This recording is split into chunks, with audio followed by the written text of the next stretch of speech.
For 3 decades, Johnny Carson sat behind his desk on The Tonight Show and welcomed some of the most famous people in the world.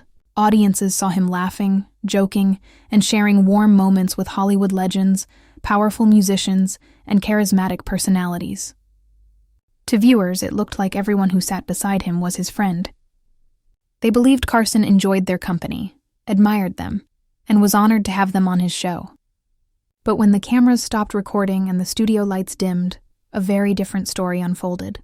According to the people who worked closest to him, Carson kept a mental list of people he never wanted to see again. These were guests he believed were cruel, manipulative, abusive, or deeply unpleasant. He never revealed this on television, but in private conversations during his later years, he confessed how difficult it was to sit beside certain celebrities without exposing what he really thought. A former producer who spent more than 10 years working on the show said that Carson had an incredible ability to maintain his calm. The public only saw the charming talk show host. But sometimes during commercial breaks, Carson would turn to Ed McMahon and whisper that the person sitting beside him should never be allowed near a camera or even near a child. Those words did not come from jealousy, anger, or competitive feelings. They came from what he personally witnessed when the audience was not watching. Carson believed that several beloved Hollywood icons were nothing like the characters they played or the public images they created. Behind their polished smiles, they were heartless, aggressive, and sometimes frightening. One of the people who shocked Carson the most was Joan Crawford. When she appeared on The Tonight Show in 1970, millions saw an elegant woman who represented old Hollywood with grace and dignity. Her posture was perfect, her dress was flawless, and her tone was soft and controlled. But that charming behavior only existed when cameras were pointed at her. Hours before the show began, the staff experienced a very different version of her. Crawford sent a list of demands so detailed that the technical team had to adjust everything from the height of her chair to the temperature of the studio. She requested exactly 67 degrees, not a degree more or less. She demanded lighting changes so specific that the head of lighting kept her long memo in his files for decades, because he had never seen anything like it. What disturbed Carson more than her demanding nature was how she treated people she believed were beneath her. When a young assistant accidentally walked into her dressing room while bringing the water Crawford had asked for, Crawford verbally attacked her. Witnesses said she insulted the young woman so harshly that people in the hallway heard it and froze. The assistant ran away crying, and Crawford demanded she be fired. The staff refused, and the tension continued during the show. But as soon as the red recording light turned on, Crawford's face changed instantly. She smiled, laughed, nodded kindly, and acted as if she was the sweetest woman alive. During every commercial break, she sat stone-faced, silent, and cold, waiting for the light to signal her to begin acting again. Carson later said she reminded him of a statue, beautiful but empty. Years later, when Joan's daughter revealed in a book that her mother abused her, Carson said he believed every word because he had seen the real person. While Crawford was cold and controlling, Frank Sinatra represented a different kind of troubling behavior. On screen, he and Carson appeared friendly. But behind the curtain, Sinatra often acted like a man used to having power over others. He would arrive with a group of men who were not entertainers, but looked more like bodyguards or enforcers. Their presence alone made staff uncomfortable. The moment someone gave Sinatra instructions about timing or stage placement, he would become hostile. One day, a floor manager gave Sinatra the usual 3-minute cue before going live. Sinatra grabbed the man by his tie and pulled him close, warning him not to tell him when he should go on stage. Carson watched this happen on a studio monitor and nearly canceled the segment. He allowed the show to continue only because Sinatra drew high viewer ratings. But afterward, Carson made sure Sinatra's appearances were limited, something he rarely did with any other guest. Then there was Orson Welles, a brilliant filmmaker and actor who believed that no rules applied to him. When Welles visited the show, people at home saw a charming storyteller with a big personality. But for the staff, working with him was exhausting. He would refuse every question the writers prepared, insisting that their work was beneath him. He would take over interviews, talk endlessly, and ignore Carson's signals to wrap up. On one occasion, he talked for so long that 2 other scheduled guests couldn't even appear on the show. He treated assistants like servants and sometimes tried to direct camera angles himself. Carson respected Welles's talent, but he disliked how ego had replaced humility. He once said that genius is no excuse for treating others badly. Bette Davis, another Hollywood legend, brought her own form of intensity to the show. She was sharp-tongued and dominating. If another guest received attention or applause, she would interrupt or overshadow them.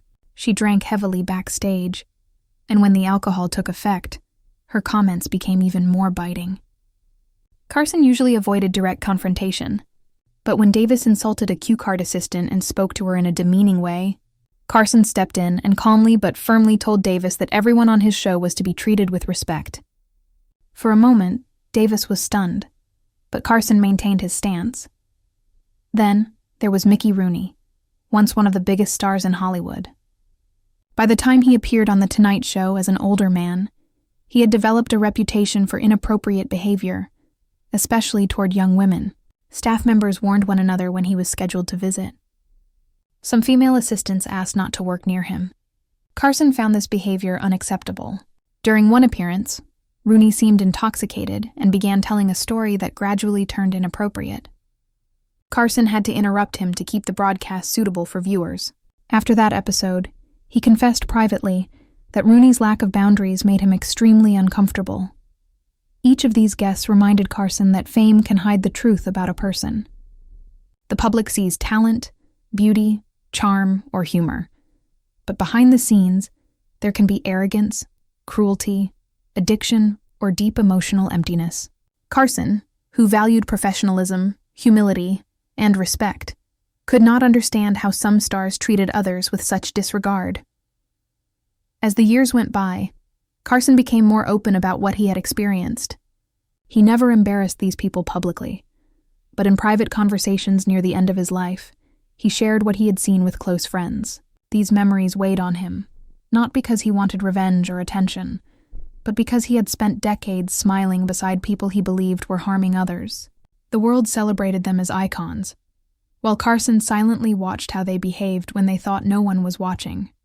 Carson's reflections reveal something powerful. Fame does not create character. It exposes it.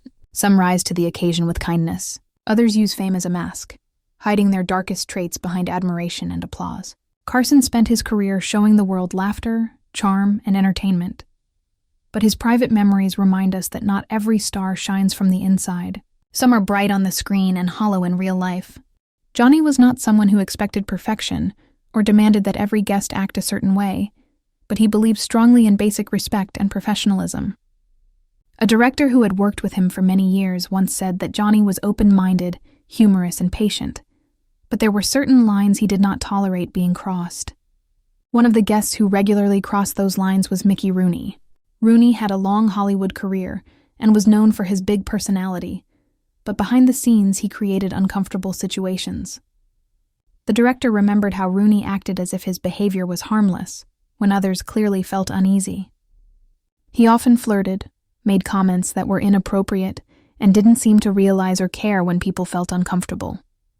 One night, Rooney made repeated comments to a young actress who was also appearing on the show. The atmosphere on set became tense, and the actress looked embarrassed. After the show ended, Johnny personally apologized to her. The director recalled that he had never seen Johnny look that embarrassed over a guest's behavior. Johnny told her, "That's not how professionals act on my show, and it won't happen again." And Johnny meant it. After that, Rooney was invited far less often, and when he was, Johnny insisted that his appearances be taped in the daytime rather than in front of the evening live audience. This allowed more control if Rooney behaved inappropriately again. That situation was awkward, but at least predictable. The next guest who caused challenges did so for completely different reasons. Zsa Gabor was glamorous, charming, and very entertaining on camera. Audiences loved her, and Johnny did too, at least while the cameras were rolling. But behind the scenes, she was known for extreme demands and dramatic behavior that disrupted the entire production. She had a very specific list of requirements every time she appeared on the show. Her dressing room had to be exactly 74 degrees. She required fresh orchids and no carnations. She needed a bottle of Perrier water with exactly 3 ice cubes. She even insisted that the show pay to bring in her personal lighting technician. If any detail was not perfect, she refused to come out of her dressing room. This often caused tapings to be delayed and the entire schedule to shift. Other guests had to wait. Camera crews had to work late. The staff had to rush around trying to please her. One time, when the makeup department did not have her preferred brand of foundation, she got into a heated argument, shouting that someone needed to go to Beverly Hills right away to buy the correct product. Johnny himself had to step in and calm her, telling her kindly that she already looked beautiful and that they needed to move forward with the show. Even though she created chaos and frustration, she remained a frequent guest because when the camera was on, she was entertaining and audiences loved her. Johnny tolerated it, but it clearly exhausted him. Another guest who challenged Johnny in a completely different way was Shelley Winters. Winters was an extremely talented actress and had won 2 Oscars, and she had lived through decades of Hollywood history. She had many interesting stories to tell, which should have made her an ideal guest. But Winters had a fiery personality and would often take conversations in unexpected directions. She did not keep things light or humorous the way late-night interviews usually required. Instead, she would launch into long, intense speeches about politics, corruption, or personal experiences that were deeply emotional. Johnny, who was a master of guiding conversations smoothly, often had difficulty steering her back to lighter topics. It was as if she brought a storm with her every time. The staff even started removing anything heavy from the set when she came, worried she might throw something if she became upset. Yet her behavior came from passion, not malice. Johnny respected her sincerity even if it made the show unpredictable. Over time, though, her appearances became less frequent because the tension she brought was simply too difficult to manage during a live broadcast. Another guest who caused discomfort for Johnny was actress Jane Russell. Russell had been a famous beauty and star from the 1940s and 1950s. At first, she seemed like a natural fit for the show. But in the early 1970s, she became known for expressing very harsh political opinions and making personal remarks about LGBTQ+ individuals. Johnny believed strongly that the show should remain neutral and welcoming to everyone, regardless of their identity. When Jane Russell refused to be worked on by a gay makeup artist, and later refused to appear on the same episode as Rock Hudson, Johnny reached a breaking point. He did not tolerate discrimination toward the people who worked on his show. Though he rarely banned guests, he quietly ensured she was never booked again. It was one of the few times he drew a firm line based on his personal values. But the celebrity Johnny disliked the most was Jerry Lewis. For years, Lewis had been admired by the public as a comedic genius and a charitable figure for his work raising money for muscular dystrophy research. On stage he was funny, energetic, and sometimes emotional.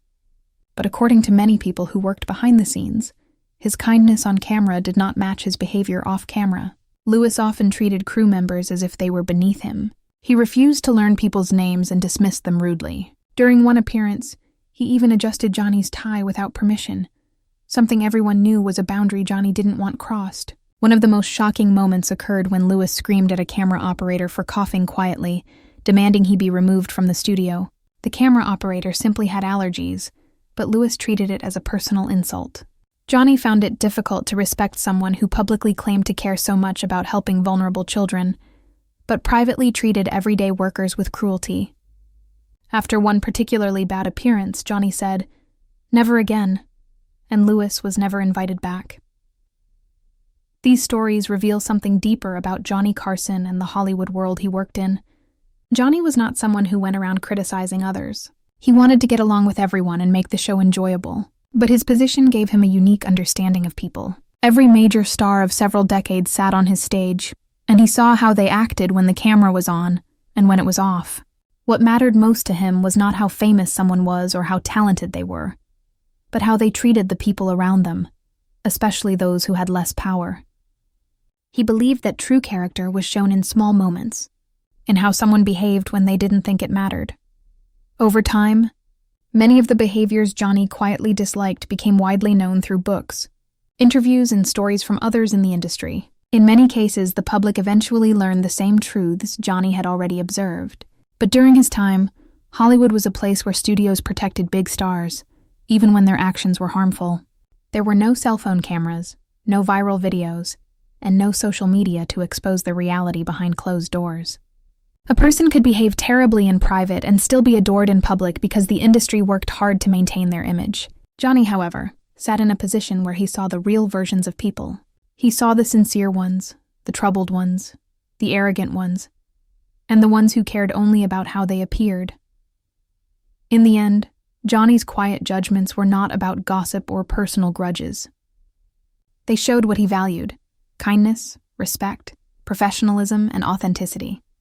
He believed that a person's real nature was not shown when they stood in the spotlight, but when they interacted with the people who helped create that spotlight for them. His experiences remind us that fame does not always equal character, and that behind every glamorous image there can be a much more complicated truth.